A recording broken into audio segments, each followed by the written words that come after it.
Welcome back. Welcome back to the Detroit is Different podcast studios. And in studio, I have a guest that I really enjoyed and had a very dynamic story. Said, you need to get him on because I'm often telling people that Detroit is Different is about the collective of these Detroit stories of people that live here, work here, and add to the culture, creativity, and community of Detroit. That's what it's about. And she spoke of this brother and said, well, everything you're talking about, he's doing, and he's doing it from the lens with technology and so much more. Mr. Brandon Cooper, how are you today? I'm doing great, man. How you doing? All is well, man. All is well. So we start these journeys always starting from a person's origin story, as if like it's superheroes that always come to the city of Detroit, right? Right. So your family, how many generations deep are they to the city? Yeah, so our family, so my dad's side is Georgia, like Tifton, Georgia side. My Okay. mom's side is Detroit. So majority of my family is still here, but we kind of dispersed between here and Georgia. Atlanta, my dad's side was Tifton, but a lot of my family, like my siblings, they're more in like the suburb of Atlanta. Okay. But yeah, generations deep. I mean, we go back pretty far. I can really only attest to like, my grandma, her side, they, more like east side and all of that. And then we migrated over to the west side. So, yeah, I grew up on the west side. Okay. Detroit, stayed in Rosedale Park until I was about 9 or 10 years old. And then for my teenage years, I lived in 7 Mile. So like over by like old Greater Grace, like those are my old stumping grounds. So I can kind of claim both a little bit. Okay. Between Rosedale and 7. All right. So we definitely want to unpack a little bit more of that story of your grandmother coming here. So Georgia is one of those places where a lot of Detroiters have roots in Georgia, period. Yeah. So let's talk about like that background. Do you know where your grandma came from before coming up to Detroit? So she's from Detroit on my mom's side. My grandma on my dad's side, it was Tifton. So when I spend time on my dad's side, which wasn't much, I don't have that close a relationship with my dad's side just because they so deep south, like close to Florida south. But my grandma's from here. So her family, she had 11 kids. Wow. Which is a big, that's a huge family. So now people like 2 kids and then they done, which is crazy to think. Like, how are you feeding a house full of 11 kids? I don't know how they were doing it, but they were doing it. It's probably 2 to a bed, 3 to a bed, whatever it may be. But yeah, that's my grandma's like origin story. Okay. All right. And you said east side. What a part of the east side do you remember? Did you ever go over that way? I was too young to remember, to be honest. My mom and my sisters, they spent most of the time over there, like, Chalmers and all of that, like that kind of area. But I was way too young to know. Like most of my memory comes from all west side where I grew up in Rosedale. All right. So Rosedale Park, what era are we talking? We talking 80s, 90s, 2000s? What era? Yeah, 90s. Okay. So I'm an 80s baby, but, the 90s is when we played outside, the bike riding generation. So went to Cook Elementary, TDL Cook. That's where a lot of my friends to this day I still talk to. Coming from Cook, like real good kids came out of there. I even saw one of my boys that I hadn't seen since Cook, because he put his daughters in a program for like software engineering and stuff like that. So it was cool, like full circle to see. His kids doing a lot of the things that we were doing. We grew up with DAPSEP and all of that. So that was real, real cool. Okay. So you were a DAPSEP kid. You let that out. Yeah. And you talked about just like the bike rides and things like that. That was the culture of how you remember your Rosedale story then in the 90s. Yep. Okay. Yeah, water gun fights and, tag. And our parents let us fly a lot more, as you know. You know what I mean? Like during that time. I think it's a different time now where it's a lot more of the malicious things and things happening with kids. So we kind of keep them a lot closer than we were. But we played into the street light. And that was the best time of my life. Like if you think about the best time of your life, usually it's like your childhood and then it's like college. But childhood was great for me just because we had a neighborhood full of a lot of kids on our street. I mean, we probably had between 12, maybe like 12, 15 kids on the street, like between a few different blocks. Wow, that's like full court. Yeah, that's full court. You play in the street, car ball. We were hooping in the street, and then we had it to where one of our neighbors had a basketball rim, and then both stayed on the corner, so we did it like a full court from their garage to the other garage. And Hilarious. the street was in the middle, but we would play full court until the cars came by. So we were real creative as kids. Me and my one of my childhood friends, Brian and Detwine, we used to build things as kids and end up inventing a lot of things when we got older too. Mm. All right. So that ingenuity, and I definitely do believe that playing together with kids I definitely feel that my neighborhood, this block, has a lot of impressions on how I approach life and just a lot of problem solving too. Yeah. So in that, I'm guessing odes well as you're talking about like inventing things and coming up with things. What are some of these things that you're coming up with just as kids in that creativity, engineering, problem solving? Yeah, we had like it was a coil mattress, like a slippery, I think it was a twin mattress, and we would put a whole bunch of pillows at the end of the stairs, and then we would slide down on the mattress, and we would nail things to skateboards and like sit inside of them, and then we would use like ropes and everything to tie them to the bikes and pull us, and we connect chairs, make tents. We had like sleepovers. We were real young. We would make tents and things like that. So very creative. I see kids now, they into immersed in games and everything else, but during that time, we were just building things. And it definitely, especially for me, that creativity carried over till now. Okay. All right. And gaming was around. It just wasn't, you all that are younger have no idea what like some of those first iterations of gaming, though there were some kids, I do remember some of them in Rosedale Parks that they were like deep into different forms of gaming, especially like GoldenEye and what was that other game? It was Star Fox 64, Mario Kart, GoldenEye. Perfect Dark was popular on 64 too. Super Smash Brothers was really popular. But back in the day, even before GoldenEye, we had Super Nintendo. So Super Nintendo, I think most people would agree is the GOAT system. Hilarious. I got Super Nintendo first, and then probably PS2 would be second, like in terms of rankings. But yeah, Super Nintendo, we had Mario Kart. And then Super Mario World, and then Genesis, we had Streets of Rage. That was during that time. And then Turtles in Time was on Super Nintendo.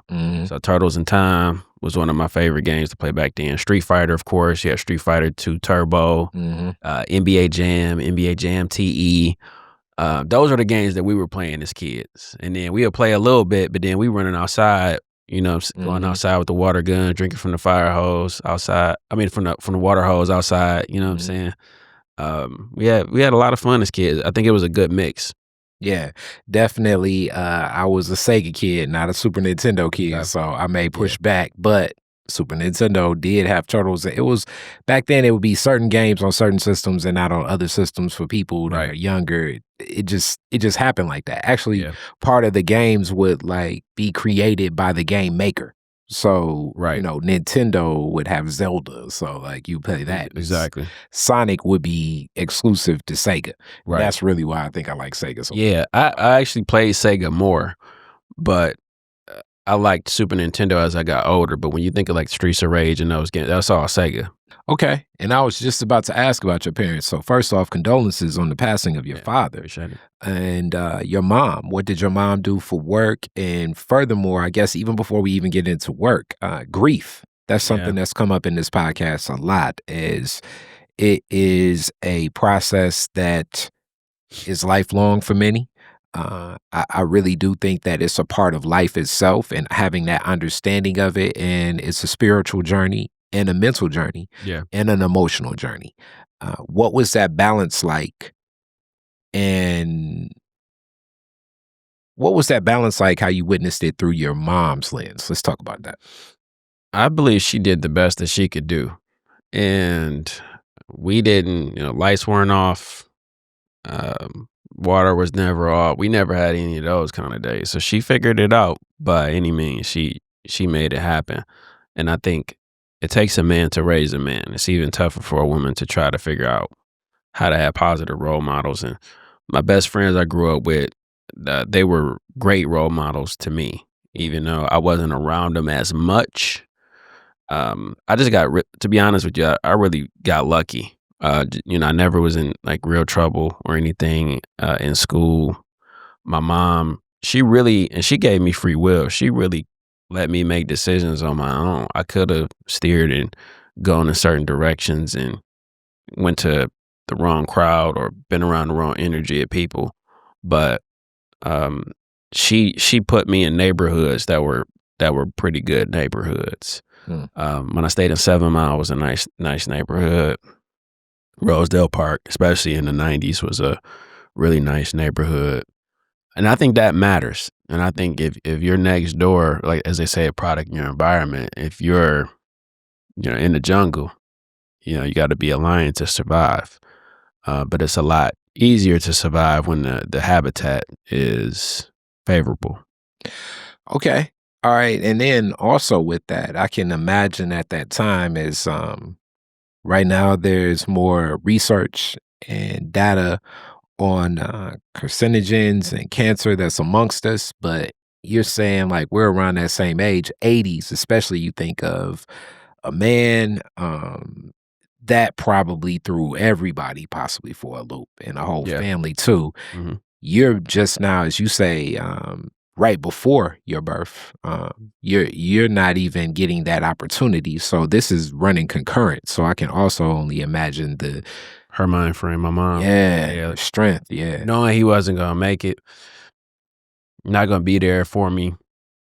I can't imagine how much stress that is, and um, life is already hard enough as it is, and just knowing like, yeah, I'm gonna have to figure this out on my own. Hmm. And I have two older sisters, so at that I have three sisters in total, but two older sisters, so she already had to take care of the other two, and then here I am on my way, and then with him passing or her knowing that he's going to pass because it was really like that.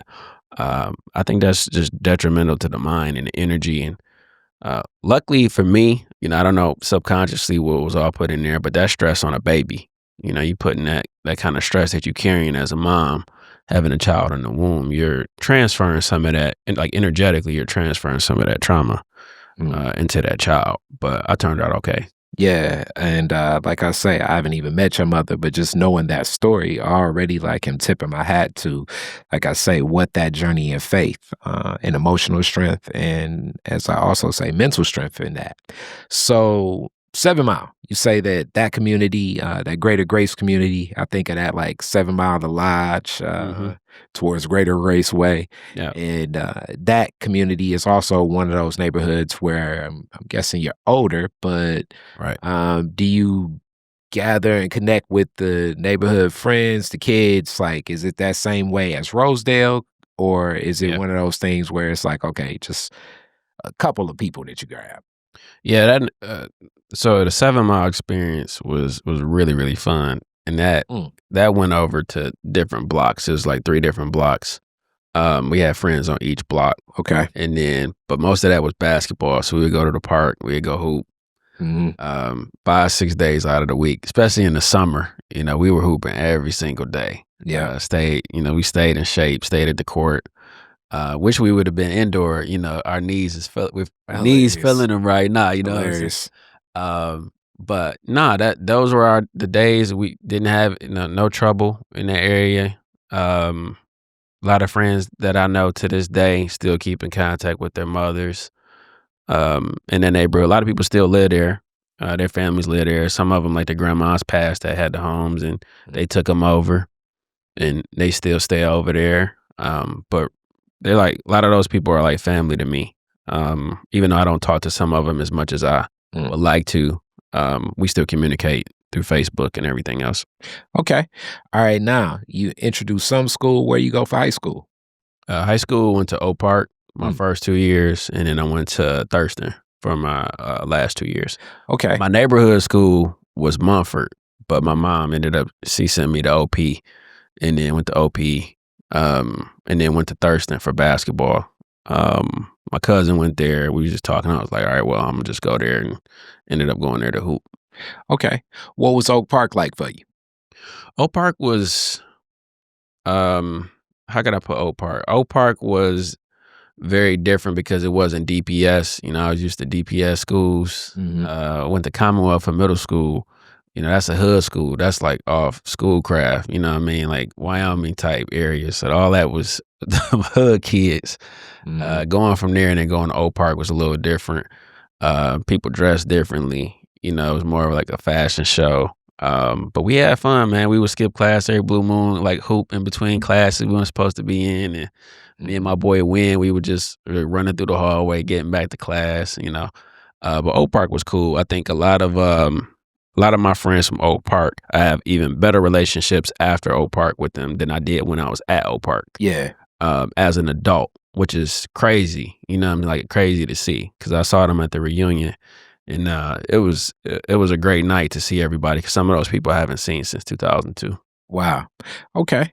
All right. So in that same connection, and then that class of Oak Park 2002, let's shout out a couple of the comedians I know. First, Josh Adams. Y'all know That's my dog.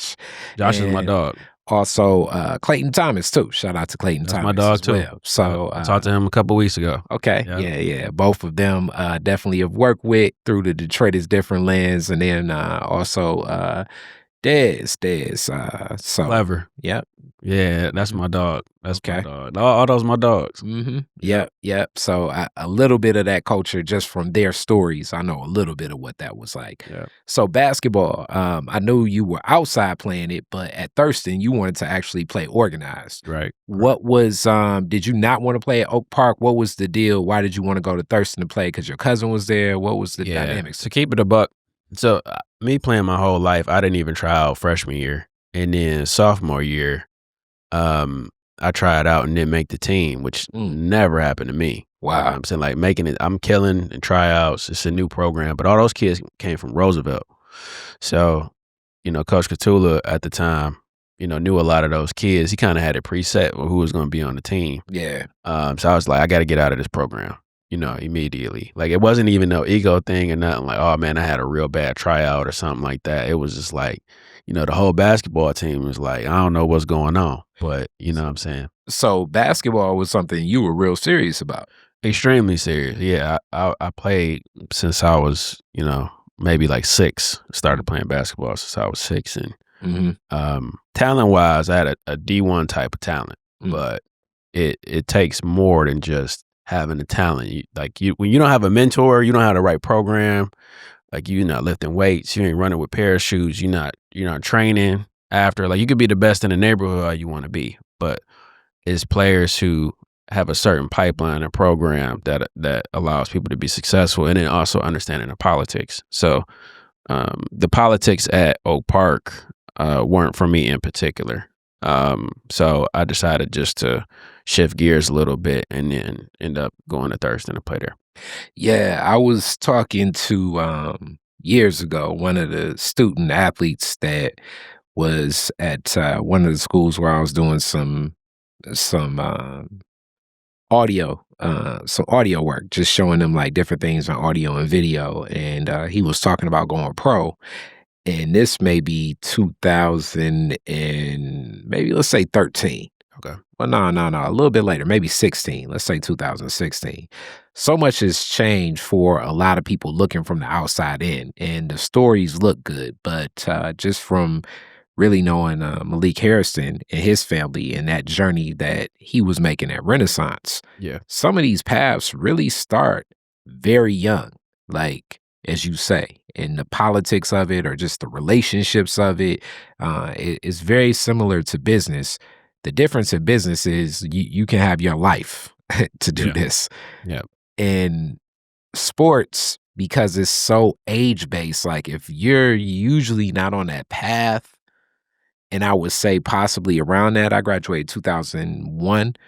It was probably around that, like, you know, when we really started seeing players go pro. Probably Kevin Garnett, Kobe Bryant changed the game of just that whole concept of like, let's just walk Yeah. up, and it becomes more of a business even for students. And, now they're looking at fourth graders like this will probably be the Yeah. first pick in the draft. Like, and you all think I'm Sponsors. joking. They sponsoring through Yeah. Nike and everything. Yeah. I'm talking about, so like if you're talented, but you don't have those relationships, if you don't have, as you say, like the training regimens, you haven't been to the right camps, you haven't been engaging in the right with the right people, even like the story of somebody like a Tracy McGrady, it just also happened to the right person. I remember this in the interview. Yeah. Right person dropped out of of one of the Adidas camps. And it happened to be not that far from where he's staying in the middle of Florida, but it's just not looked at as a place where people play basketball. So him getting there was like, oh, this guy can kind of play basketball. Put him in the spotlight. Exactly. Yeah, put him in the spotlight, put him through the pipeline. And yeah, and then even like players that can hoop, like you mentioned Malik and Joe, like Twan Porter had game. We still haven't had a lot of players come out of Michigan, because one of my boys who's from Memphis was talking about, like Detroit haven't really had anybody come out of Detroit that's been super impactful since Jalen Rose, like, just with like NBA impact. I know Malik made it to the league and things like that, but like Tawana was probably just like undersized or whatever. But like ballers are here, but the programs suck in terms of the people who run these programs, their egos. They had their own kids on the team, and then they gonna make sure their kid do it. And some of the parents, like some of the women probably messing with the coach. So some kids probably get more playing time because she doing her 1-2 on the side. There's a lot of that crap that goes on, and even on a high school level, there are coaches who I know coaches. There were coaches even. I don't want to like speak on people's name or whatever, but they wouldn't even submit the tapes to colleges. Like they'd be like, all right, can you send these tapes to these schools or whatever? And they were reluctant to do that.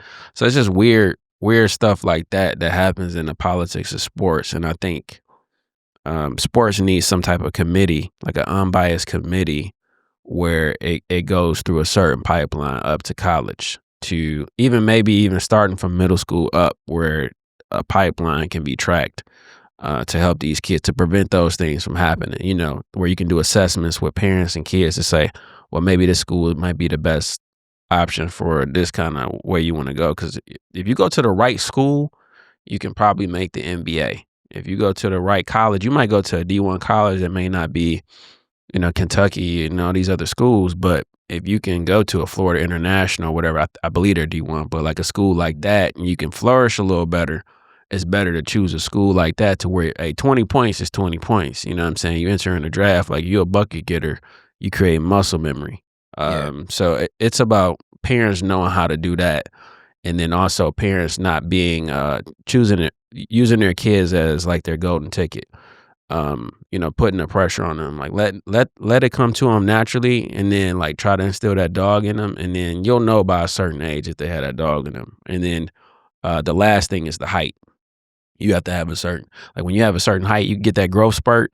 You can hit that 6'2", 6'3", 6. It makes all the difference in terms of players who make the league don't make the league, because you can get shots up over smaller guards, and you can dunk easier and things like that. I definitely, everything you shared. And also on the flip side of that, the football pipeline in Michigan and Detroit specifically, like right now it's very fluid.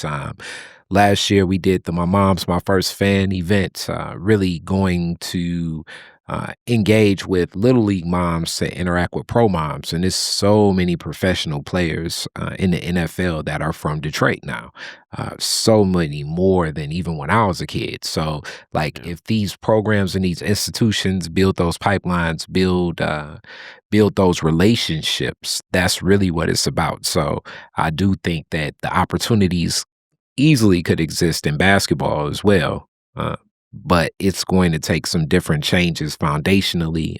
We really think about everything that's happened. I mean, some of this stuff is like layers to it, and it's still being worked out. But everything that even just happens with St. Cecilia, over the years, and just even getting an institution like that back on track and what that looks like, and Curly passing and all of these different people and the dynamics of spaces like that, because that's what's needed. You need these foundational spaces and places. So, it makes sense that you see a Vashawn Leonard and a Jalen Rose and a Chris Webber and a Right. Derek Coleman, and shout out to T. Willard, that's my guy, and all of these people, Greg Kelser, because you have these institutions like a St. Cecilia where Dave Bing is coming to play, Isaiah Thomas is coming to play, Magic Johnson is coming to play, whereas that's just not in that current state.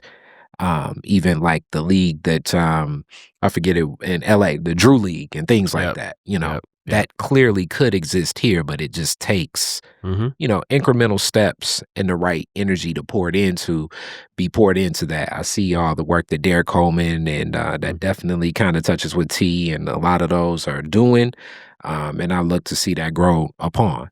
Now, so from Thurston, you go to HBCU. I'm guessing because that's what you share. But where do you go? I went to State. You went to Michigan State. I went to Michigan State. Yeah, Okay. I was.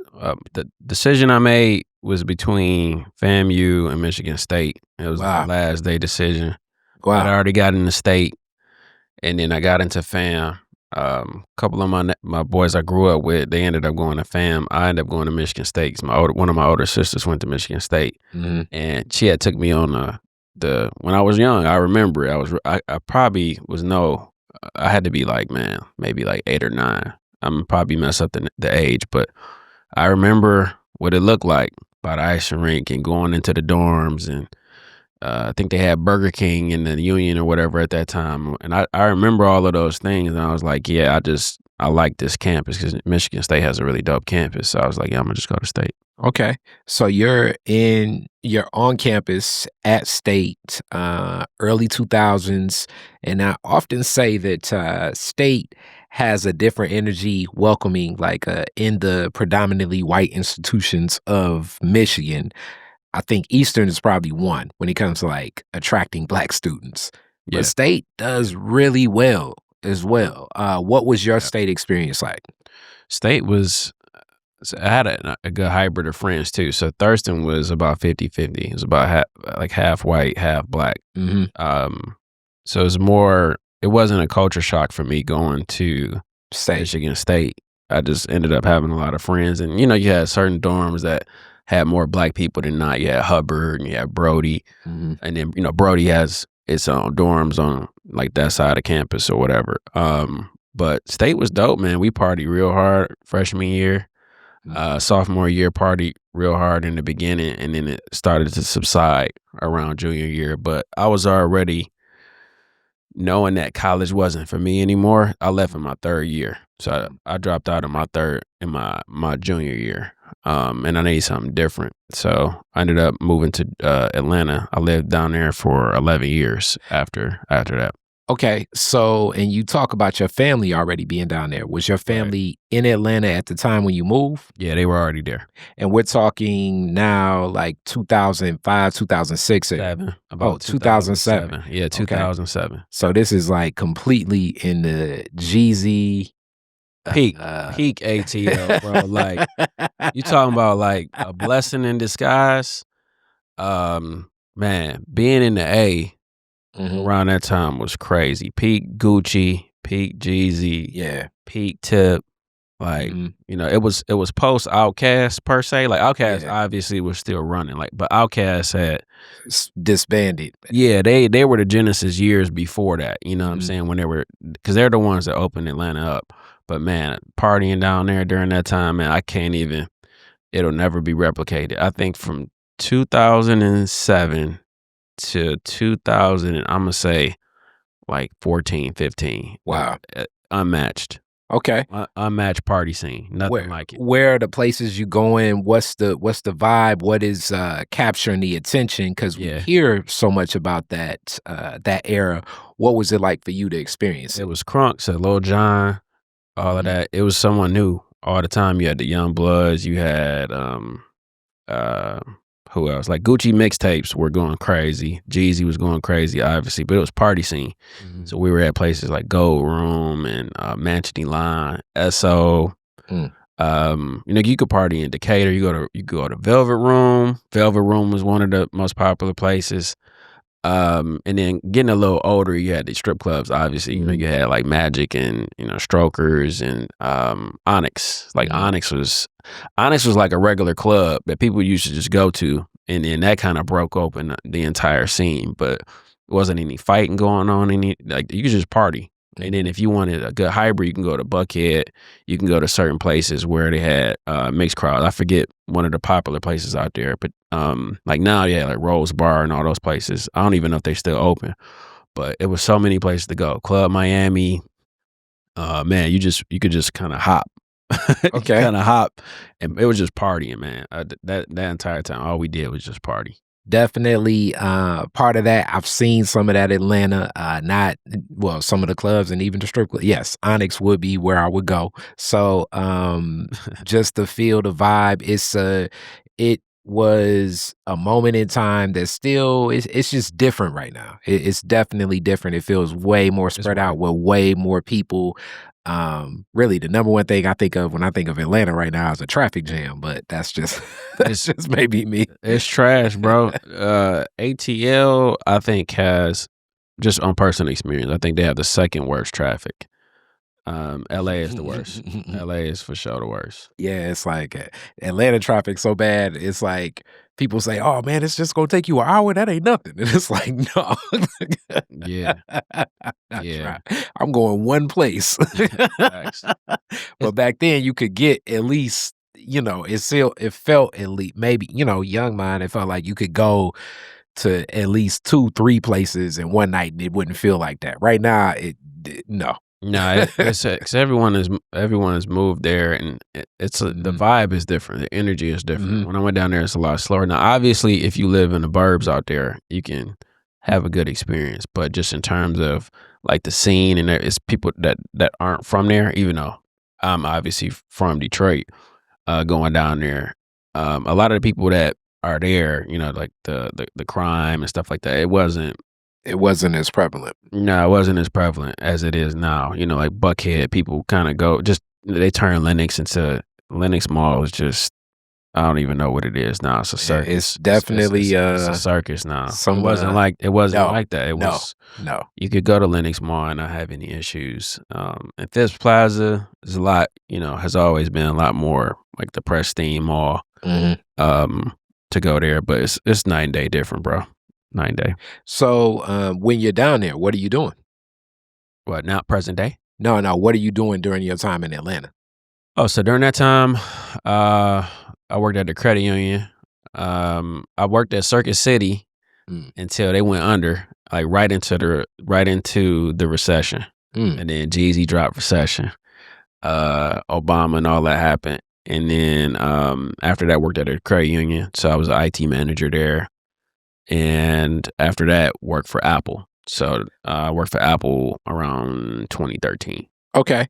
All right. So in these spaces of technology, what's like piquing your interest? Are you just like doing it because it's like, okay, this is cool work? Or is it one of those things where you're actually going home working in technology even outside of work, and that's really where your interest is?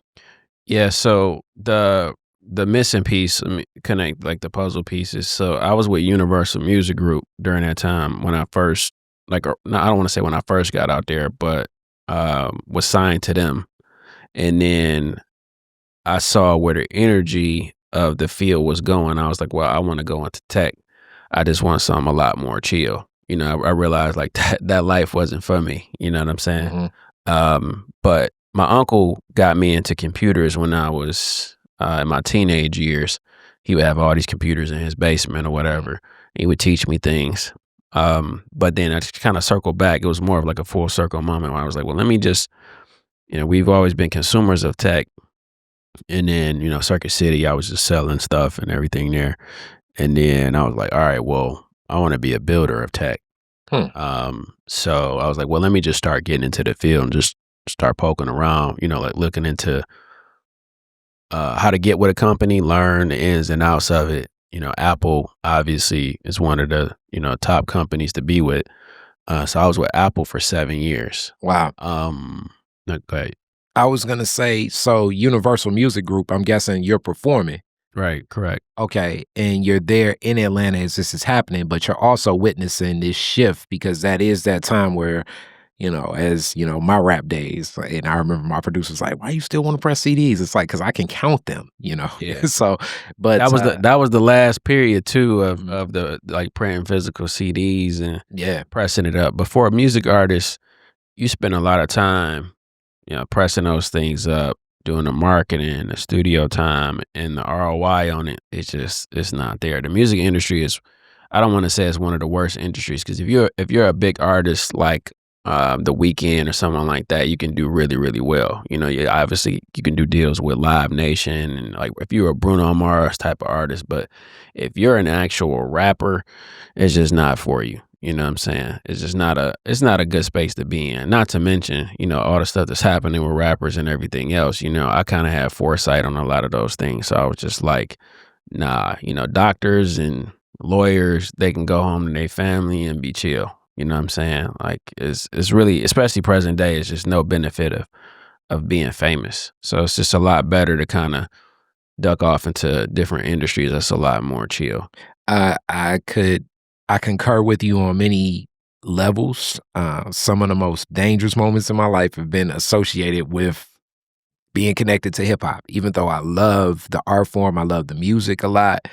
Um, but the understanding of it and a lot of it is exactly like what you said, because like on one hand, as they say, it's going to be people flashing thousands of dollars in front of you and weapons and things like that. And then it's like, it's like, hey, can I just get some money to go home? And it's like, oh, you crazy, It's So bad. like It's just a bad energy yeah, industry. yeah, It's that a it's a really bad industry mm, to be in. So I got out of that quickly. mm, I experienced that. And I think singers is cool but just the life that comes with it is way more fast paced and I'm a lot more chill, family man kind of dude. So I'm just like, well, mhm. let me gravitate towards tech and then you know, having those job opportunities, and then especially Apple, I was, completely able to segue.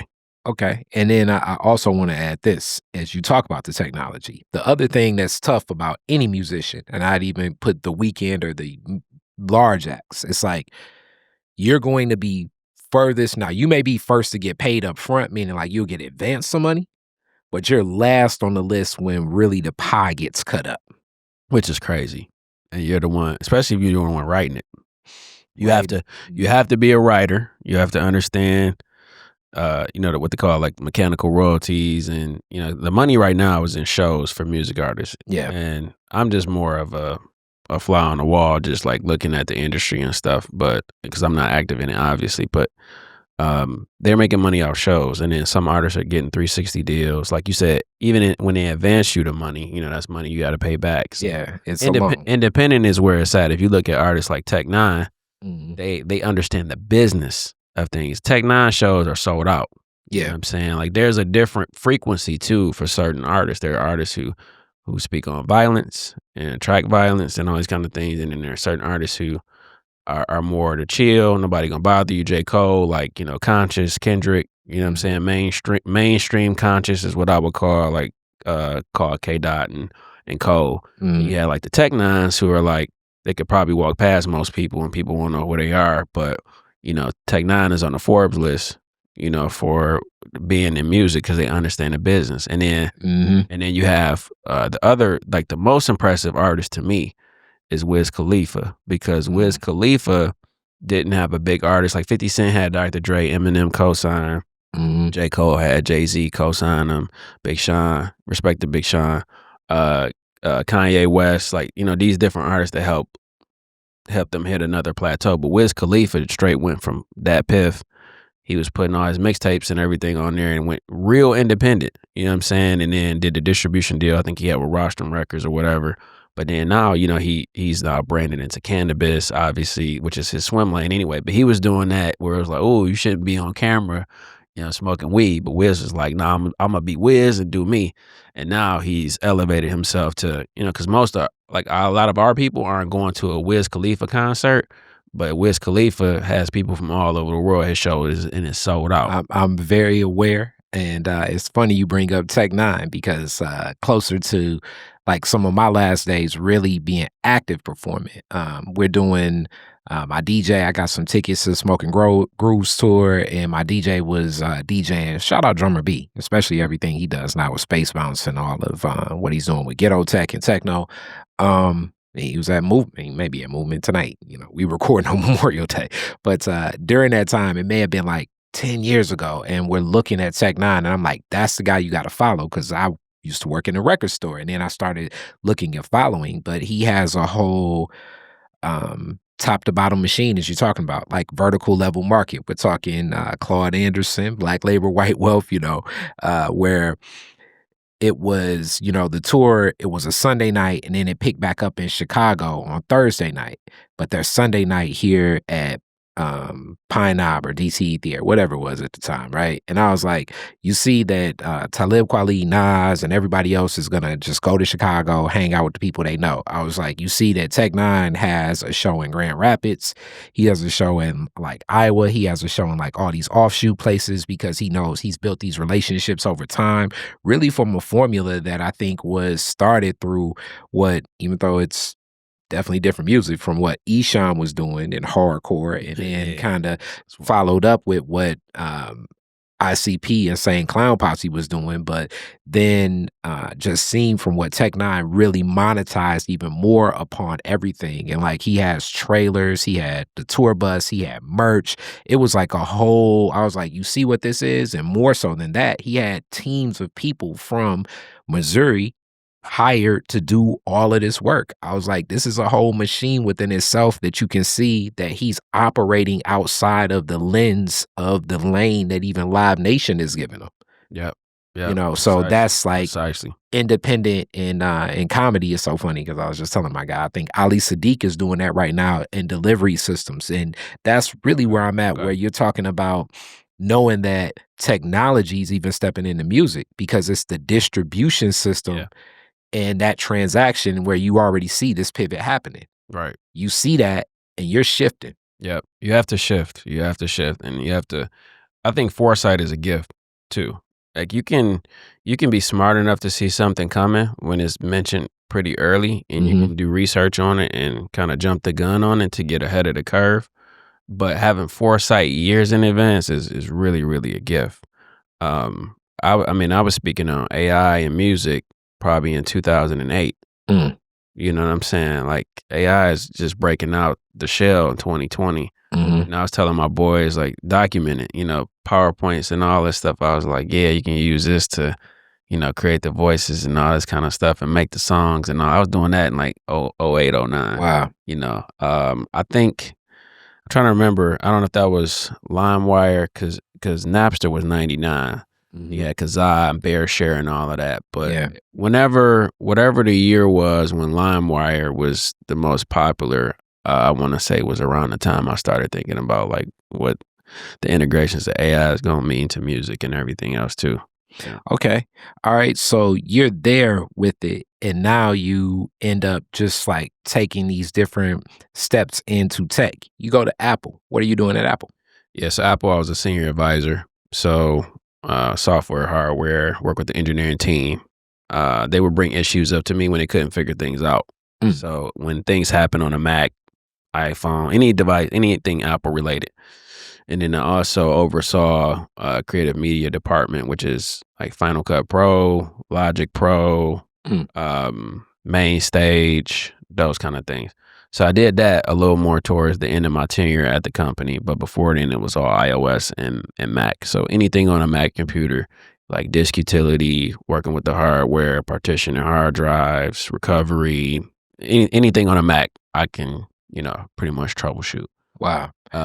And where did you learn a lot of this? And I know the next thing everybody would be thinking that, okay, you probably went to college for like all these degrees to get in there and everything. How did they even test your skill sets of knowing all this?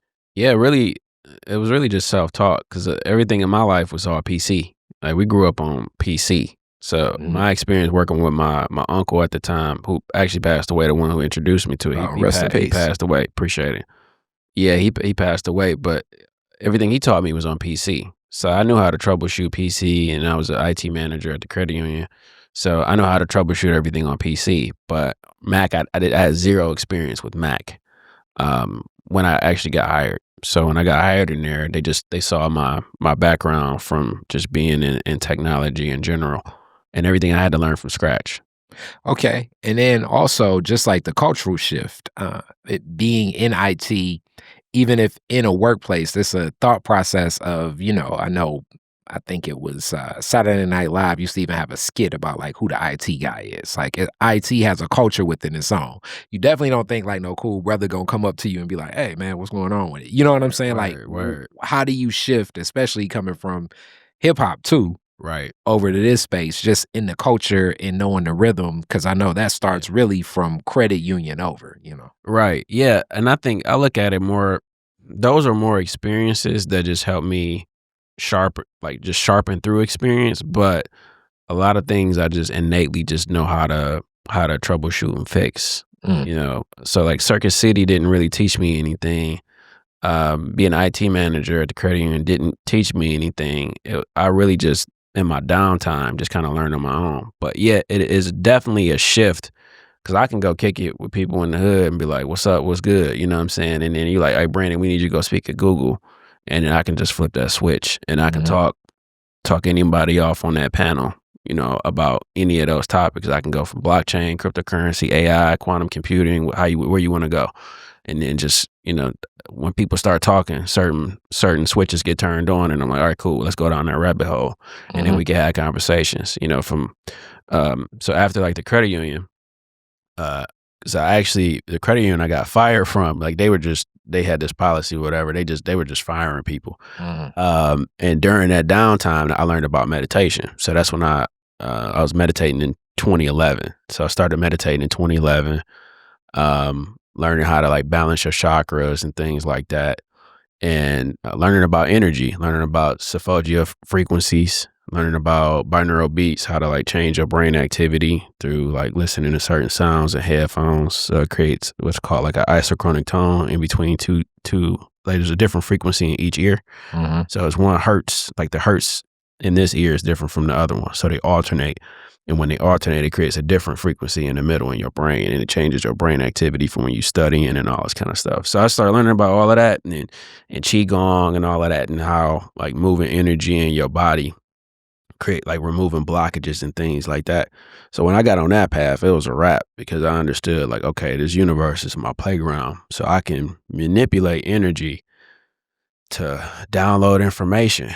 And then I created my own audio book called Wires, where I talk about the symbiosis and how the human brain is like a hard drive of a computer.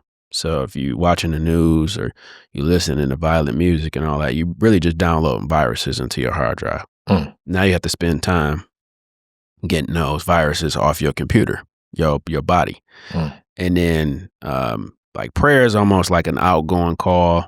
I consider meditation to be like downloading software from the internet. So you're downloading it into like from the consciousness of like the quantum field. You're basically like downloading information into your brain. Your brain is like an antenna. So during that time, like 2011, I learned about like the third eye and the pineal gland, where it's a gland in your brain. It's your third eye. You've heard of third eye, but your third eye, it gets soft when you meditate. So it actually allows you to absorb almost like an antenna. You're pulling in information like intuition, foresight, all these kind of things. And when you don't meditate, it's hard like a marble. Or when you use fluoride toothpaste, it hardens your pineal gland. So a lot of people don't have intuition. A lot of people don't have foresight. A lot of people don't have like gut feelings and all these kind of things. We have gut feelings, but like intuition wise, it's heightened by 1,000 when you start to manipulate the third eye and the things that you can like foresee, create. And it comes from a supernatural power, mm. so to speak. So learning about all those kind of things changed my life forever, and it was really just to the point of no return. What was the trigger to get you to dive into that? After they let people go from the job, I was like, all right, well, it was a depressive time for me. You know what I'm saying? You broke, trying to figure it out. It kind of forces you down certain lanes, and then I was like, man, with me not working, I actually have time to read. Mm. I actually have time to just learn and research. And everybody else is at work. I'm reading. Mm. And I was like, the light bulbs start going off. Like, what the secret, especially in America, is knowing that there are forces that are pulling you in distractions Hmm. and illusions. Hmm. And when the world understands that everything is a construct that was created by some higher entity, higher power, whatever, not like higher power God, but I mean like, people who run a system, they want your time and your brain. And then that's why television is called television programming. That's why you watch your favorite shows, but they're gonna slip in that Sky Rizzy and all that stuff, and the ads with the people laughing and smiling, but they saying it give you heart attacks, diarrhea, and death, and all that stuff. So it's a program you download to your brain. Our parents' generation, they watch the news before they go to sleep. All they doing is just downloading that negativity. So when you leave the house, you attract that energy, and something happens at the corner store or whatever. That those kind of things attract from an energy frequency. That's why a lot of the music artists that are out, they get all of the rap deals and stuff now because they're getting paid millions of dollars to poison the black community. So young black parents, they don't even use clean versions when they have kids in the car and they're playing, a King Von type of music or whatever. That music is just, it's not empowering. So it's a frequency. Everything is frequency. And I think, and it's not a knock against people who are doing it. It's just it's an awakening moment where people need to realize, okay, we need to watch what we consume. And whatever you consume, you start to vibrate. You're actually training the cells in your body to, tick and vibrate. Like vibes is short for vibration. People are like, I don't like his vibe. I don't like her vibe. That's short for vibration. We've been saying vibes our whole life without saying vibration. Like, I don't like your vibration. Like, you giving me bad vibes. It's a bad, like someone walk in, you just like, you don't even know him. It's the first time you see him, it's just murky. Like it's something behind their eyes. You're like, I don't know about him.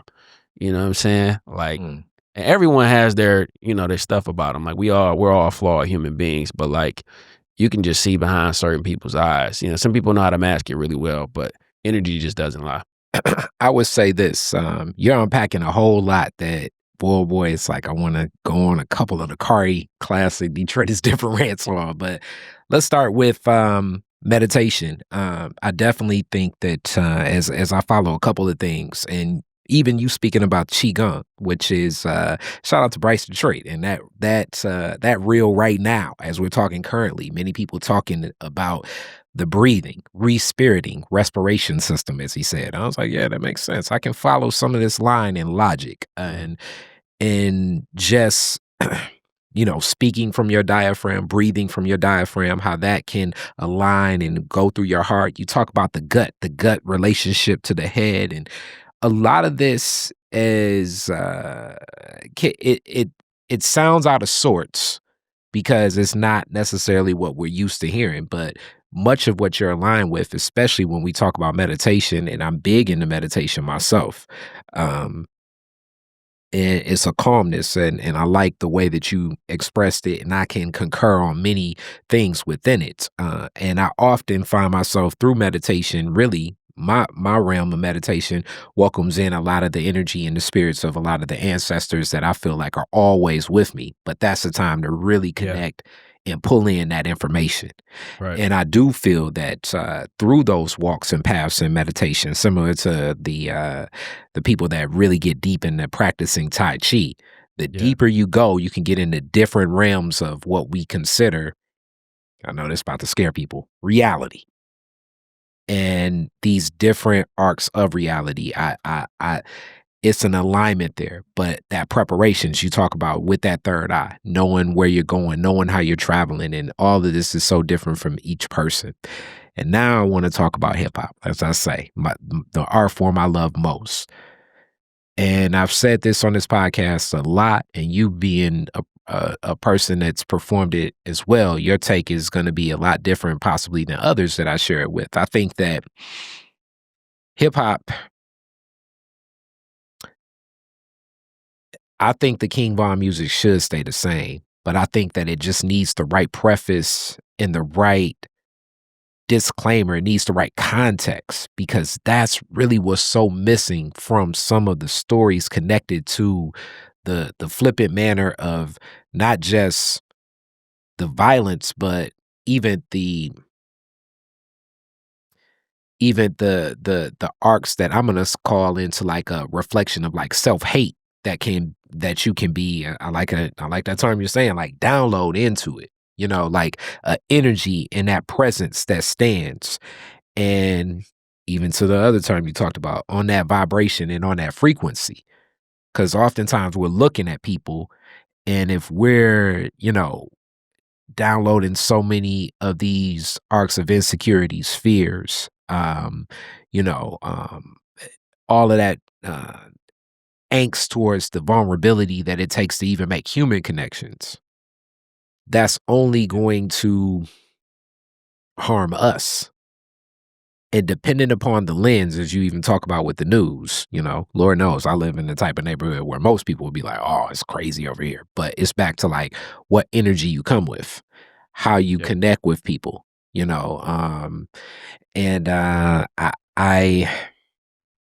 I know that that's right there, and that's very present for people, and it's the reality, and it's like the lens you see like a prism. It's almost like light hits it and it goes out this way, and you can see that, but Yeah. also you can see that.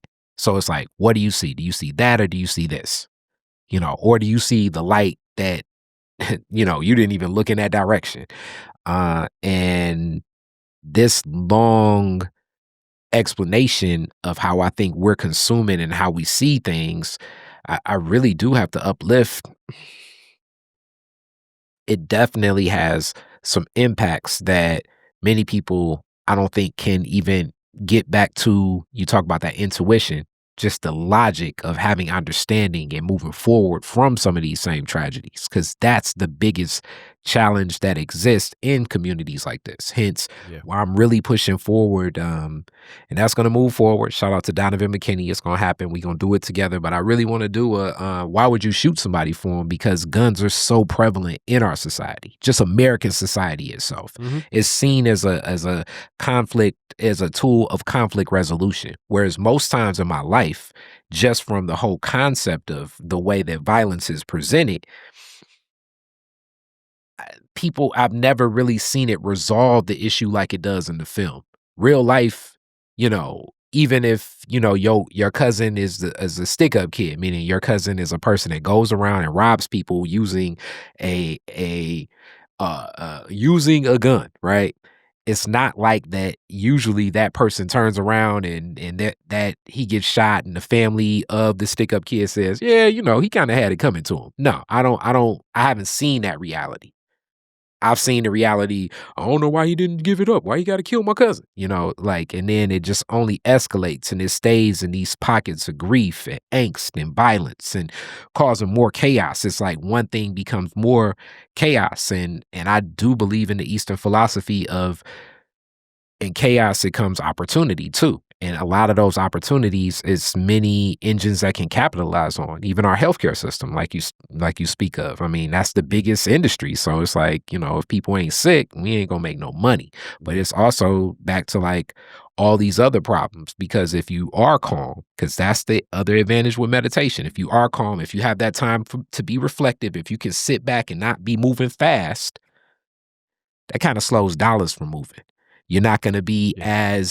as anxious to like get some food or blow some money, or buy this jewelry or buy this trip, or ain't no telling, I don't know, buy this drug, buy this gun, go out and be violent with somebody and then pay this lawyer. It's like, if you really get more reflective about all of your actions, you're going to make a lot less actions. Yeah, I think a lot of things in our community look irreversible when you have kids having kids, and then if you don't have fathers that are around, because all the fathers that I know that we grew up with, we don't have a deadbeat generation. You might know some. I can't speak on like the people but people I went to school with and all that are excellent fathers. The generation before is a lot worse, and then now you have this like Gen Z and these kids that are coming up now. They're the genesis of their guidance. I don't know where it's going because they don't have morals, they don't have manners, they don't know how to open the door for a woman. They don't know how to be patient. You talk about conflict resolution, violence and stuff. I think hip hop is one of those driving forces of violence. I think it should be shut off. I think music with violence in it needs to completely be banned. I think like Dolores Tucker and all of them were trying to do it in the 90s. It would have actually helped our community. It's made it much, much worse when you think about it because it's not positive. You can have your Commons and Most Defs and Lupe Fiascos, but those people, like Common is an actor now. Music isn't paying artists the way that they should be paid. So they're going into different industries, which I completely understand. But a person like a Common should be able to feed his family off going platinum or going gold, and then now you have streaming and everything else. It's just a different landscape. But I think the frequency, I think we need to discern the difference between rap and hip hop, and you try to merge the two to say, oh yeah, well this person rapping about this is hip hop. That's not hip hop. Hip hop is Most Def. Hip hop is Talib Kweli. Hip hop is Rakim. Certain artists, not to like pinpoint certain artists, but like there are certain artists that just shouldn't be considered hip hop. But I think all in all, just certain artists just shouldn't be able to do it. Like you look at all the music videos, see these young kids, all of them are using their hands as guns and everything else. It's a contamination, man. It's polluting the entire fishbowl, and it just needs to be shut off and banned completely. And I guess I would say that like D-Lo the Boss Man, large rap artist, as you would say. Definitely, I would say, I don't think I've listened to one song from D-Lo the Boss Man where it's not talking about selling opioids or selling cocaine in the community. With that, the arc and what that represents, even in that energy of it, I do think that it's a context for that. And then I don't necessarily think that the reality is as stark as sometimes rappers portray it. Like they say, like, I'm gonna keep it real. Like even shout out to Bodie James. That's probably like my most watched Detroit is Different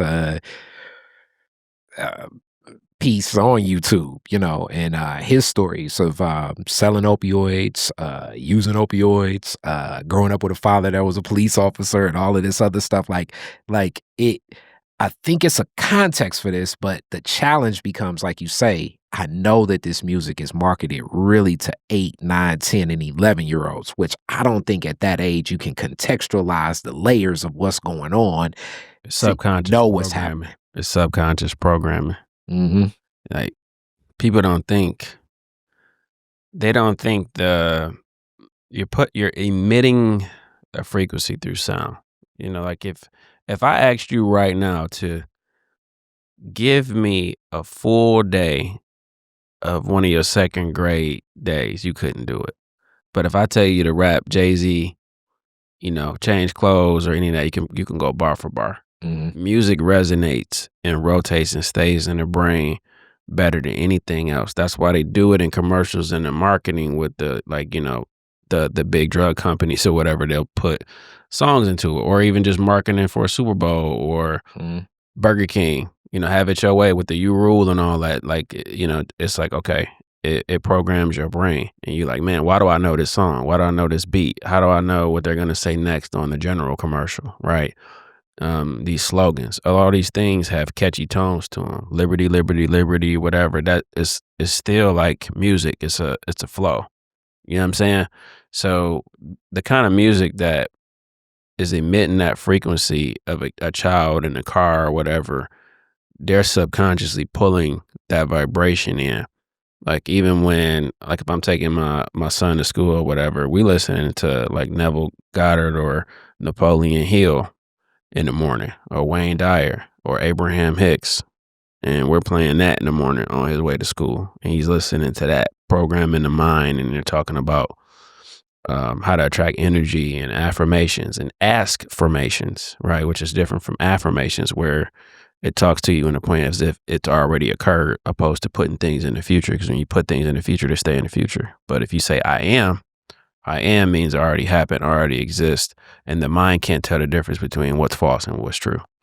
So Oh, you're actually creating a, as they say in Think Grow Rich, it's a legitimate trick.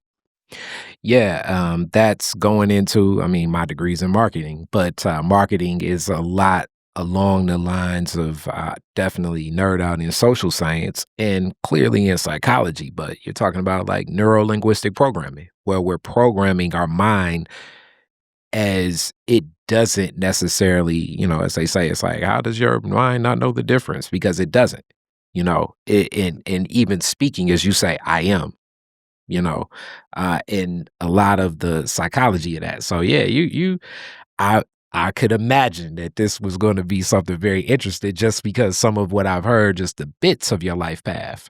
So now I'm like completely like jumping forward in it. So along this path as you're doing all of this and with this in mind, is this the path that you were seeing for yourself as you're starting at Apple? When does it really begin to um, manifest that you're going to be in this path of development and in this space of creating solutions for these large tech organizations to take advantage of? Yeah, so there's working for a company is one thing, and then creating your own is a completely different beast, like being an Mhm. entrepreneur. So, backstory, I got into entrepreneurship when I was about 18, 19.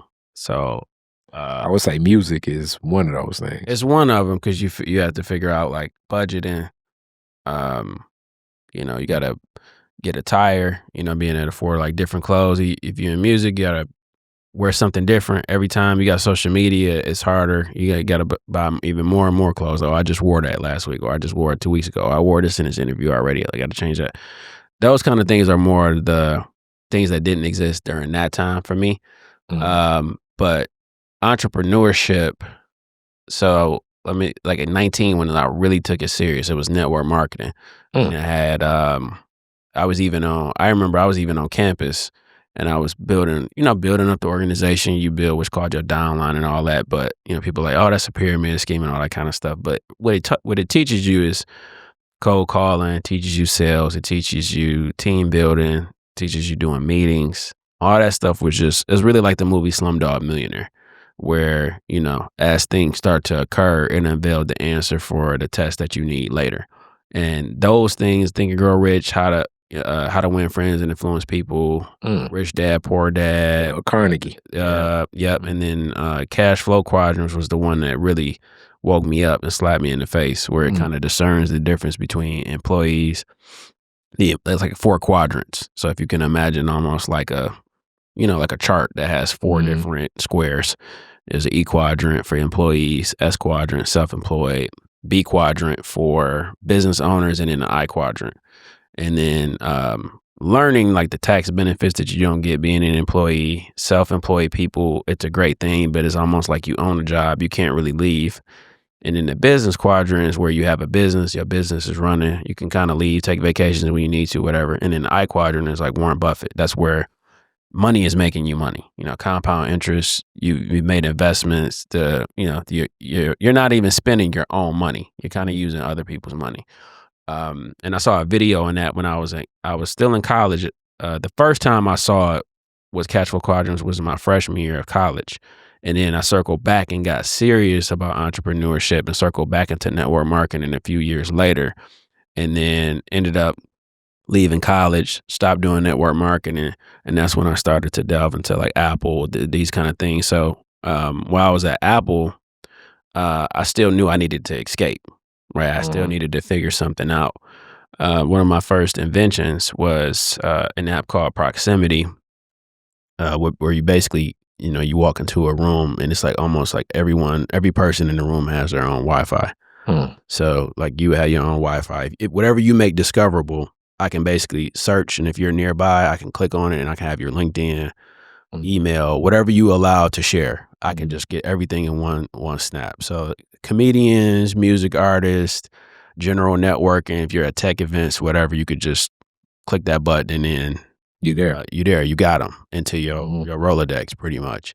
And there are a lot of apps and stuff like trying to do different things, but still not on that kind of level. I even know like one of the companies are still doing it. I know the founder of their company, but that was my intro to like really building on the tech side, myself and Brian Chapman. So because Brian is the actual inventor of the concept, but he wanted to use it for dating. He was like, well, I want to talk to this girl across the room.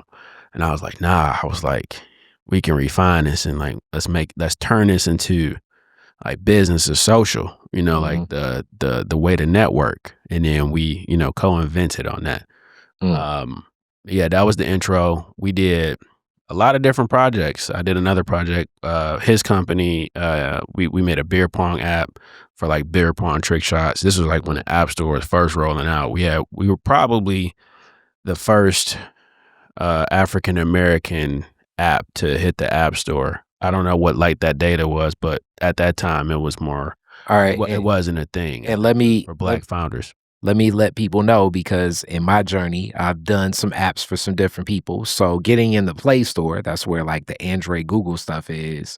It still takes some tasks, but it is a lot easier. Getting in the App Store, creating anything where you're developing for Apple-based products, and I'm sure you know this because you were working there. It's other security clearances. It was developer clearances. It took a lot of steps where it was like, yeah, we could do that because we've done some things through the Play Store, and they were like very insistent on like, people need this on the iPhone. We got it worked out, and even to this day, I keep paying my developer licensing for Apple, and I don't even know if I'm gonna ever use it again. But it's just like, hey, after all I went through, I'm keeping that rolling. No doubt. Yeah, so hats off to that, because I don't think people have the understanding of like the back and forth that sometimes even just getting there. It's a lot, man. It takes. It's a lot. They can reject it. Oh, you don't have this clause in here. Yep. We don't like this in the privacy policy. We don't like this in the terms. This is draining the battery, so you have to put that. This is gonna, drain the battery like this in there. And you have the legal in general. You got to make sure you have a legal firm behind you. The screenshots of the App Store items, like having the graphics, and you have different dimensions, different devices. People on different Android ones, like, oh, do you want this to work on an iPad? People have no idea how hard it is just to do something as simple. I know that sounds like a contradiction, but it seems simple, but it's not. It takes a lot on the back end for founders to, you do years and years of work, and then once it goes live, you're really just starting to work. Yep. So you're starting again. It's almost like starting over. You've built this house. Okay. Now you have to run the restaurant. You've built this building. Now you got to run the restaurant. Okay. So in that space, where, you keep developing, you hit the ground running. I can only imagine at that time, it was an era where everybody wanted an app. Then it started shifting where people were like, I don't want to download no apps. Where are you at in the arc of that pivot in the development and everything happening with your business during that time? Yeah. So during that time, just getting it approved just felt like success in its first right. And I do want to preface that to any entrepreneurs that are listening to this episode, to treat doing what you do as success and not the result that comes from it. And it might sound like bad business advice, because that's not business advice. That's more of on a personal level, because when you don't attach something to a result that happens, you become successful. Like you are, like when we talked about I am, that makes you successful. If you have 100 people using your app and they're daily active users and they keep coming back, cater to those people who appreciate your app. Don't think you have to have 1 million to be successful. There are people who have 2,000 followers on Instagram and have more money than people who, claim to have all of these followers and these different people. Don't get confused by a lot of the surface things.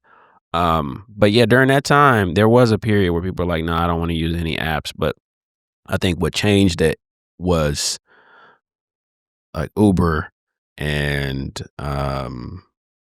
Airbnb, when you have apps that require, like, Apple could build some of those things into their devices if they really wanted to, but people wouldn't even use them. They would still use, because those companies specialize in the transportation and what they do. and what they do. So you had apps like that, and then now you have like Spotify, Apple Music. Because that was really the intro for Apple, was really iTunes and just using apps. You got iTunes Music, you would buy a song for 99 cents. So we got used to using it, and then people use it to edit photos. Like, okay, well, I need to edit these photos. Like, if you think back to iPhone, originally it had the flashlight on there, it had a flashlight app on there. Now that person has to stop. They're out of business now because the flashlight is built into the phone. So even if you're building something you think people need, you have to ask yourself a question and say, well, is Apple actually undercutting, Apple and Google, are they actually undercutting their own developers, right? Yeah. Like, are you actually building something that Apple can just steal and integrate into their device in the future? And if that answer is maybe, yeah, don't go spending 20, 30,000 to build, because building these apps is very expensive for the average entrepreneur. And if you're not backed by venture capital, angel investors, friends and family in the Black community, I mean, almost is non-existent. So, make sure you find a mentor and ask a lot of questions before, if you're a founder listening and you're trying to get into entrepreneurship, you need to know what you're dealing with, so you can save thousands and thousands of dollars. Okay. All right. So where are you at now? What's on deck? What are you working on? So we're working on our beta for Aphid. So we haven't talked about Aphid, but Aphid is my company. After I left Apple, I knew artificial intelligence was coming. This was probably like 2018, 2019. And Apple was overworking me, and a lot of my friends and family, we all have them. Like ourselves, we've worked jobs. We like, man, this is just too much. I mean, it's just too much. Like, most of your day is gone. And I was like, man, I wish I could just clone myself, have a digital version of me just doing this work, but I could still get paid for it. And I was like, I got it. So I left Apple and I started to do it full time and ideate that. And what that basically means is you're able to take the things that you typically do and put it into a digital form of yourself. And that version of you works on the internet simultaneously in various places. Like me as Brandon, I can only go work at Target, put in my 8 hours, clock out, come back home. If I work at PricewaterhouseCoopers or wherever, Ernst & Young, wherever, I can only work there. But with Aphid is we're that's a failure word. We are introducing to the world a concept that requires some out of the box thinking and reprogramming to where a person can be in multiple places at one time to do work. So that could be for an employer, but you're using your autonomous AI agent to do it, or your clone is doing some type of automated trading to trade stocks or crypto or selling NFTs, whatever you want it to do. We don't care how you want to use it. We're just providing that engine to execute this. And a lot of people don't know, the average person spends 90,000 hours at a job over a lifetime. Average. That's on average, 90,000 hours at a job over a lifetime. Staggering. And then if you're a lawyer and doctor, that's probably like 120, 130. Yeah. So it's a great time to be alive. But when I was speaking to investors at that time, they were like, what do you mean the bots are going to be doing the work for me? Right. Those are the conversations that I was having back then. They just didn't have a vision. Now it's, it's a very busy space, noisy space. Everyone's like AI this, AI that. Oh yeah. And they're changing their LinkedIn bios to say AI expert. And, anyone who's, anyone can put in the work and become an expert if they just dedicate their time. But if someone is like, yeah, I got into AI in 2023 and all that kind of stuff, they're not real AI experts, because there's levels to this. You know what I'm saying? Like, you have to understand like what machine learning is, what deep learning is, what a centroid is. Have you used TensorFlow? All these kind of things that are under the hood for artificial intelligence, because there are a lot of different subsets of what AI means. Unsupervised learning, supervised learning, semi-supervised learning, reinforcement learning. Like, you can go down a super rabbit hole. But AI goes all the way back to like 1956. So there's nothing new under the sun, even though technically I'm one of the pioneers in the AI space. Like, I'm considered like AI OG just because of all the noisiness and people jump in.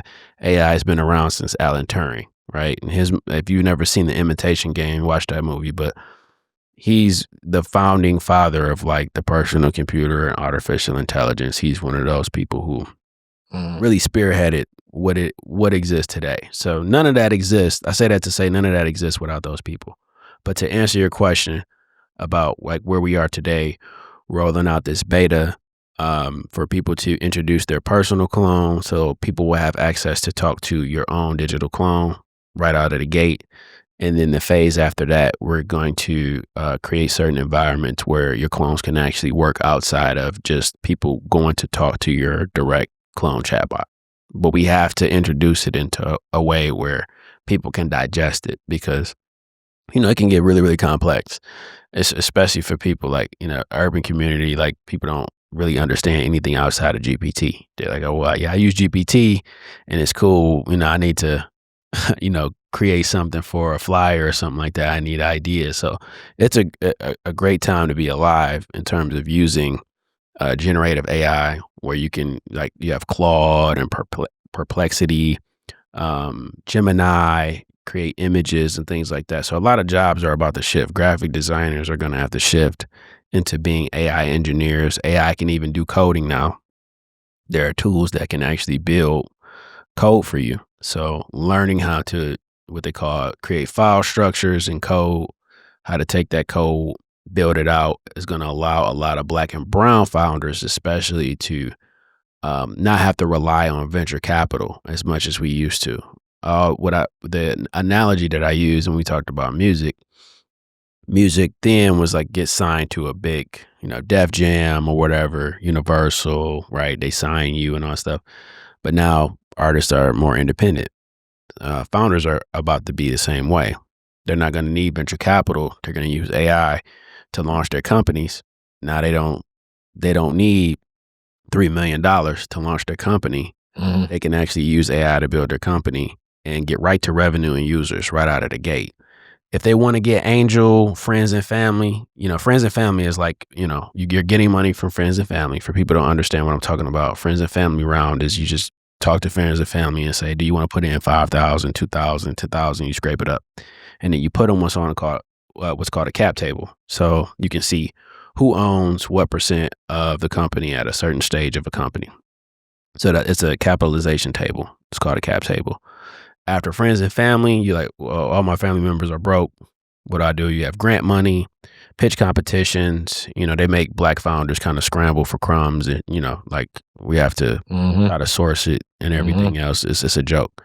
And then other founders, it's hard for white founders, Asian founders too, but it's just different levels. Yeah. Like, if you went to Stanford and Yale and these places, they'll write checks for you off ideas, no revenue, no traction, things like that. So it's a different ball game. Like, a lot of things that we invent are Christopher Columbus.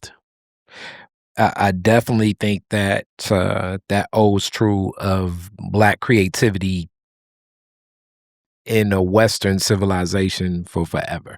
And I also would say that a couple different things. Man, you hit on so many different points, but I'm glad you're here in that presence to open up and share that. I do think, as I'm using AI tools as well, and I definitely am not an OG in any development of it or where things are. So shout out to Saj Fleming. Saj was one of the main people, like, maybe like about 5 years ago, like, yo, you need to hop on top of some of this stuff. And then, like, slowly but surely introducing some other people to it. But I also, like, most times, even going back to like my studio days, like I slowly know how to integrate and introduce a software or a technology. And, next door, I'm running into like an error with something new that I'm downloading for an extension for my Premiere Pro right now. That it's like, okay, let's go through this system error and Right. figure out what the boot is. Like, I do think one of the, being an entrepreneur as long as I have, is kind of cool, and it sometimes can be annoying, I think, to some younger ones, but, there's gonna be a lot of people that enter the market. They're not gonna stay. I don't think their commitment is there. Like, sometimes I believe that, knowing the knowing where it's going matters so much. Like, when I made the shift from analog music recording, meaning like a sound Mhm. recording board that I could touch and feel, to the digital recording board. Like, the digital recording board makes so much more sense to me because I knew the hardware of it. I knew what was analog, and I think some of the same things are very true even within AI, because AI, as we talk about it, it's sexy because it's a term. It's similar to, in 2000, like, is it going to be a dot com? Is it going to be a dot com? It's like if you weren't actually, if you weren't in the candle industry, it really don't make a difference if you got candles.com. And I think if you're not in the, I don't know, if you weren't already a graphic designer, you can look at it like, I think of a great kind of what it sounds like what you're gonna have. I tell people, like, it can be a great assistant, but like any other tool in life, is going to be people that will misuse this tool, and it will be people that will use this tool very productively. But either way, I don't think it's going to take a person that does nothing, that's looking to hop on something fast and just get in the game. If you're a shallow pond, I believe it'll be a brother like you that'll walk in rooms, and in like Yeah. 2 seconds, it'll be seen that what you're talking really isn't there, because a lot of even what you would use, if I look at some of the bots that you have, because that's kind of like in different prompts as you talk about, yeah, Yeah. I go, Perplexity provides a different lens than what Claude would provide, with different in open AI. And I think everybody goes to Chat GPT within open AI, but it's so many other systems with Yeah. inside of it, and you can have different bots, but your bot is what you do. So even if I came to look at your bot, I'd be like, "Oh, I don't know what this," you know what I'm saying? I'm not in your world. So Right. Right. I on one end, people were saying like it's going to change the workplace, and yes, there are going to be a lot of jobs that shift, but it was a lot of jobs that shift even from automation, and we know the impacts of the automation industry that it had on Metro Detroit. There will be shifts. For automotive. Yeah. Yeah. Yeah. So, Yeah. so Yeah. That's really just physical robots. They're gonna be. mhm. I mean, they're already doing the paint and everything else. Like no one's painting cars, by hand. Everything is done through machine. So And yeah, that's it's going to be robotics maintenance. yeah. Is charging them up. They'll be able to self charge and stuff in the future. But companies like Boston Dynamics have made a lot of strides in terms of introducing people to like the physical robots, and that's going to look different for the healthcare industry, I believe. I mean, it's surgeries right now. Well, I was gonna say it's gonna robotic surgery is gonna be a lot more precise. So people are gonna say, well, do you want we could do the human surgery? It's gonna be cheaper, but if you do the robotics, it's gonna be more expensive. They could upsell it if they wanted to and say, well, this is more precision during Mhm. a surgery, but it can they can use machine. Go ahead. I was gonna say, I mean, it's already, I mean, my family, like where it is now, it's kind of like that. Dental surgery, and I think that like most technology arcs, it's gonna be very expensive at first, and then as other people kind of learn the technologies, then it'll kind of level out. But I do believe that, and shout out to Tawana Honeycomb Petty, that always talks about the ways that technology, specifically impacts Black communities. I think that it can be as constructive of a tool, but we will be aware. But that's where it's great to have a brother like you that's in this space, that's understanding of what can happen, and not to necessarily have so many fears about what could happen if we can have really, this is 360 back to what you say, the intuition of where this is going next, where you already have your passion, where that assistance could go. Do you connect with that? And that's really when I walk away from this interview, I'm gonna be thinking to myself like, yeah, because if you're not really seeing where this could go, then yeah, you're gonna get lost in. Yep. And we're in the, you could technically call it like the bubble, like the dot-com bubble. There's a dot-com bubble, Mhm. AI bubble. Mhm. Most people, they're jumping in this space and they're jumping on. They're just Trying to I, get some money. yeah, and I equate everything into society right now. If I had to sum up society right now, I would say the phrase would be attention is a disease. Mm. It's when crimes and things happen, people pull out their phone first, opposed to checking on a person instead of like calling the police or calling emergency. Everyone wants to be in the know first. They want to be the first with information. That just comes from like ego, all of these things where, some people just need to probably microdose, do a mushroom and like get rid of like the death of the ego is the most important thing that we can do. And that gets rid of the pride issues. And we all have things under the hood, just like the movie Inception. Inception really is a tell-all tale that just tells people like everything you have going on under the hood, you have to go down there and fix it. Otherwise, it's going to float to the surface. And trains and everything else is going to appear in your reality, and not like a physical train, but more like a train wreck of life because you don't have yourself under control.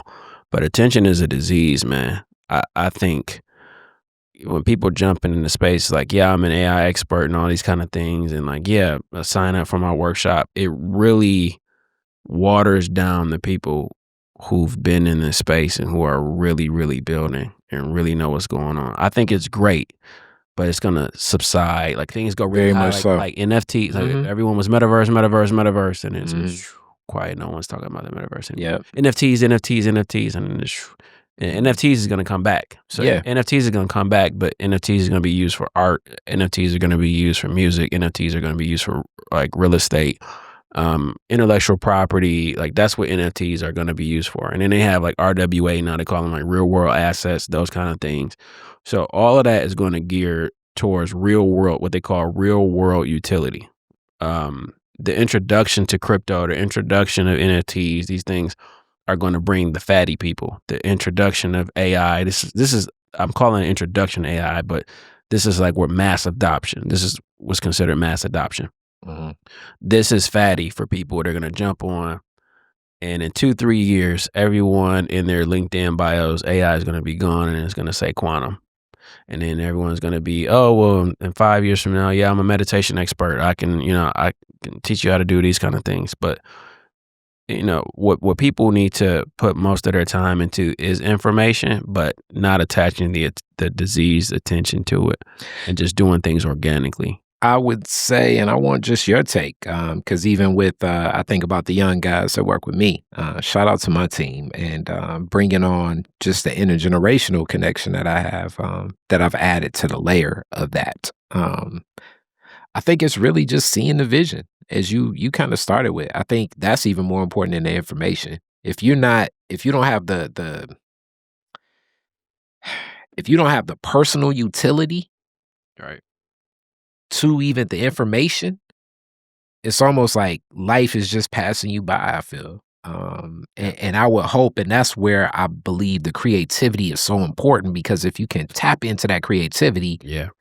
it can drive a purpose. Yep. Yep. Yeah. And a lot of people will build the same things. It's okay when people build the same things. Um, Nothing is really new under the sun. Mhm. But when you stay true to yourself, like a lot of the things that you see OpenAI things they put out, and they take submissions and things like that, you make mistakes. They ripped off a lot of things that I'm sure. I've built. I'm sure. And you have to move discreet. But what's for you is for you. Yeah. There's nothing when you stay true to yourself and continue on your mission and your path.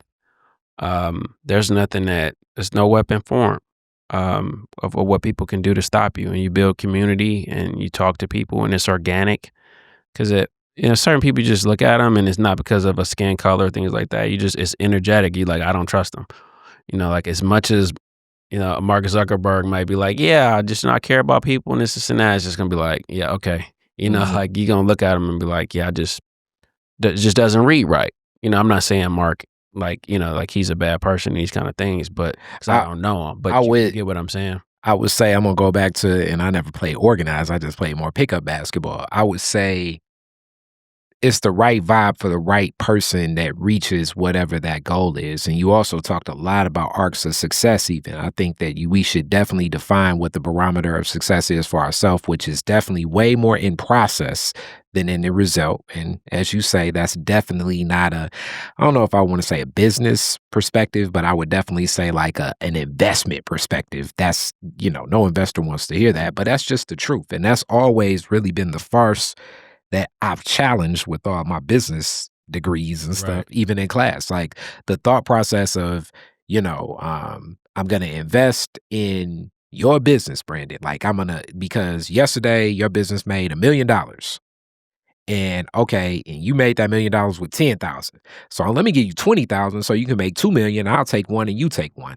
Right. It's so many variables and transactions and things happening that led to that million. And who's to say if the 2 million will come? You know, Right. and these are just because it still comes back to people. Yep. I've talked about this all the time in these interviews. I see life as a big equation. And in that equation, I see constants and variables. Anything above 50%, I consider more of a constant. Anything below is a variable. And we are the biggest variables ever. Like period. Like, it could be tomorrow, as you talk about just, people and energy and spirits and stuff, even with all the programming, you still don't necessarily know how people are going to respond because human beings are just very Unpredictable. unpredictable. Yep. Hence why it's like, okay, let's get some robots in here. But people Yeah. still do the programming Right. of the AI, of the robots and everything. Like, so like that variability is who's to say what. But I think if you can tap into a creative purpose, a drive, something that's bigger than yourself that you see that you're fulfilled in, and in that process, I guess I'm speaking really, testimony for myself. It's so fulfilling because It is. It is fulfilling. It is. It's living with purpose. And I think a lot of people are stuck right now. Mhm. There are so many people who are just stuck. They don't know why they're here. Yeah. They probably cry in private. Mm. They look at people who are successful and things like that. Like even if I'm posting, if I'm on a panel and all these different things, I hope the energy is read as an inspiration Mhm. and not braggadocious. Like a lot of people are braggadocious. Like, oh yeah, look at me, I'm in Jamaica. Like they're not even enjoying their vacation. It goes back to the attention is a disease Mhm. type of thing. Like enjoy your vacation. Like, can you set your phone down? Like, do you have to tell people, yeah, I'm doing this and I'm doing that, or your next move, or what this is? And Nip talked about it. Like you want to have inspiration to people. Like that's the best service that you can give to people is to inspire. But that goes back into 360 something else you talked about. It's the vibes too. Because if you give off something that's inspirational to me, I'm gonna feed that back to you. It's hard to Yeah. like it naturally as you talk about like we won't be in the same room together. Yeah. If you giving off nothing but inspiration, it's hard for me to just give off sadness, defeat,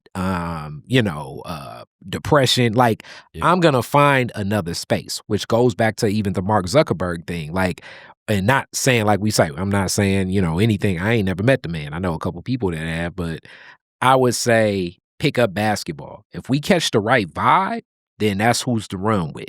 Right. And That's who you pick up on the sideline. Like, hey, you trying to run? yeah, All right, bet. but it fits into the flow of where we going. Right. And especially with like this big Diddy case and just not just that. I mean, Epstein, just a lot of stuff. Like sometimes we see what's been presented to us as this is opulence, this is success, this is what you should go for. And you should be willing to compromise whatever your character and values are to throw to the side because this is what success is and it's worth it. Yeah. And I think very, very great people are extremely flawed, just like everyone else. I think the difference between a good person and a bad person oftentimes is their ability to mask it. Mm. I think everyone has a monster in their closet that they don't want anyone to see. And some bigger monsters, some of them might just be a small monster that can just kind of, you can put the fire out before the house sets on fire. You know what I'm saying? And there are people who weren't good people, and then they transition, something traumatic happens to them, and then they get an awakening, or they become spiritually lifted and closer to God. And some people, everyone doesn't get a second or third chance, right?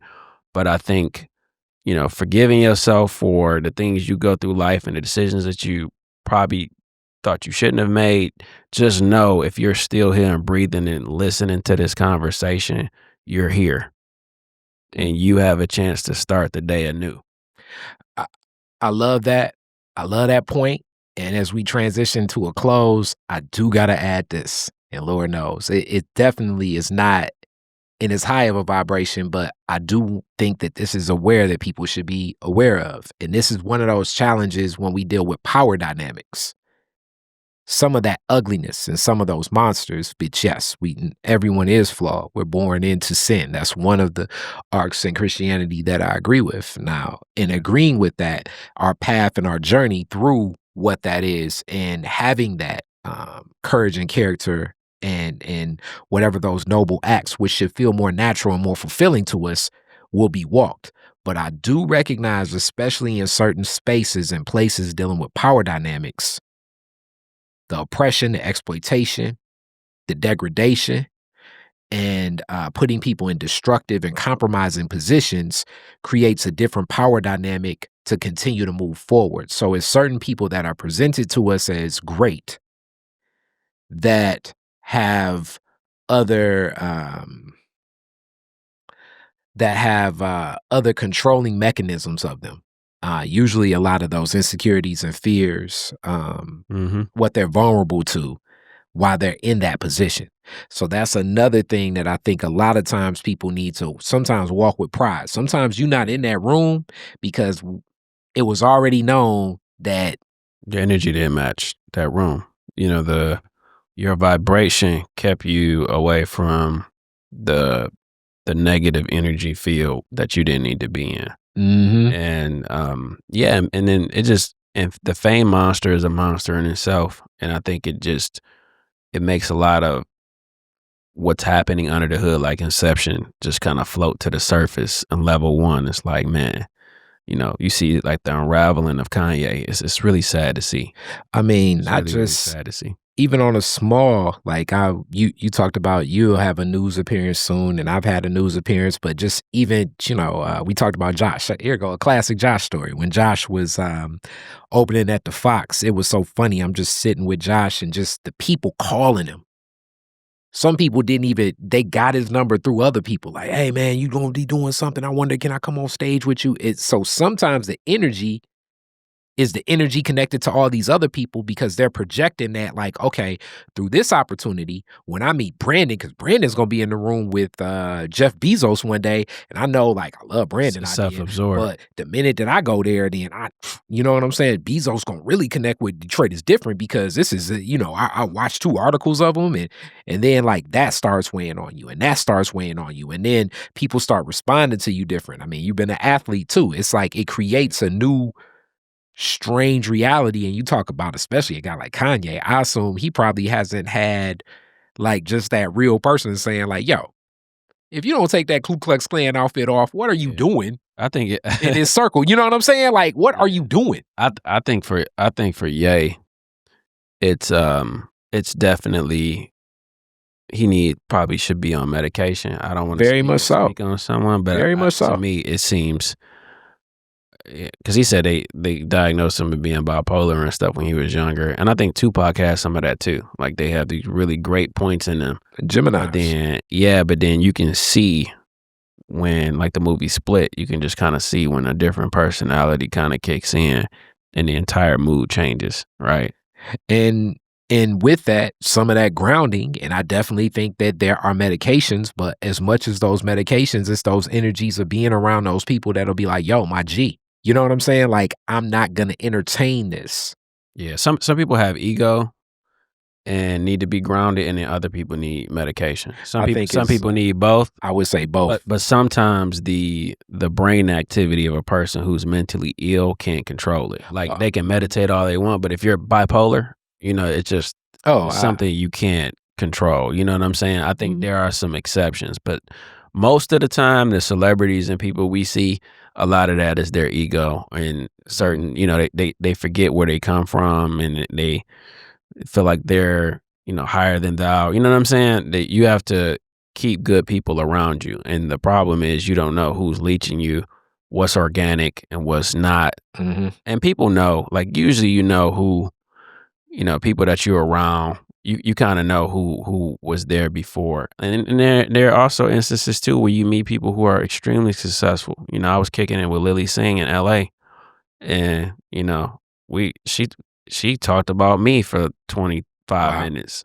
That's deep. And she was like, man, what you doing is really, really dope. You know what I'm saying? Like, we talked about her obviously, but like, her background and story like that. But yeah, she was like, she looked like she was inspired. You know what I'm saying? Like, that's really, really dope. And she done been with Will Smith and The Rock and done award shows and roasts and things like that. Super, super successful. But energy recognized, real energy recognizes energy, good energy. I love it. And I love that you share that. And that's a great place. I'm looking forward to the growth of this. And thank you so much for coming to Detroit is Different and what we're doing here in building, because your story really is connecting a lot of pieces. I know for a lot of people that it's like, damn, how do you even get there? No doubt. I appreciate you having me. I'm glad to be on the show. Respect. All right. So now classic Detroit is Different questions. Your very first car, year, make, and model, year you got it. Oh, man. Technically, it was a Dodge Dynasty. Okay. Man, like a burgundy joint.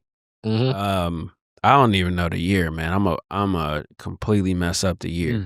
But it was a Dodge Dynasty. It didn't run. So that was, oh man. It was like, my sister was like, yeah, you can have it, but we just never got it fixed. And then, but what I would technically call my first car, what I was actually whipping, was an 85 L Dog. Oh man. I got it off I'm trying to remember the name of the place on 8 Mile, but I got it for like $800, dog.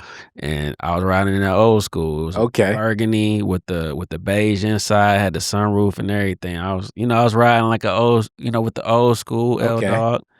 That was my first car. After that, I had a whole lot of cars, that broke down, and that was kind of like my life story. Okay. What was where's the first place you went with it? Good question. I don't even know the answer, man. It was probably work. I used to work at a nursing home.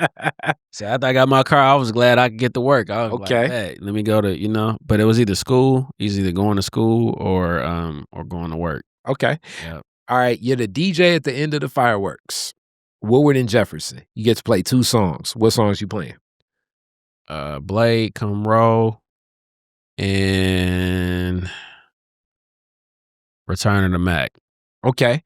All right. Definitely 2 Detroit classics. And the last question. You could rename Woodward after one Detroiter. Who would it be and why?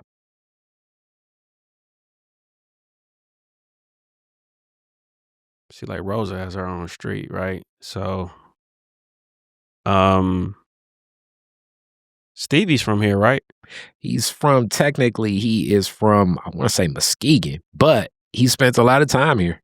I would say Stevie, man. Okay. I would say Stevie. If we could do Stevie, we could do Stevie. If not, it'd be Diana Ross. And I just think their impact should be highlighted for, them being at the epicenter of music and Motown and everything that existed here. I'm with it. I love it. You definitely won't get any pushback from no Stevie, and that would be like Diva Way if it's named after Diana. Right. I love it. Thanks. Thank you so much, and I'm looking forward to seeing the growth of everything you doing, so that I can be one of those people to be like, okay, let me get one of them. No doubt, man. I appreciate you. Yes, sir. All right, peace.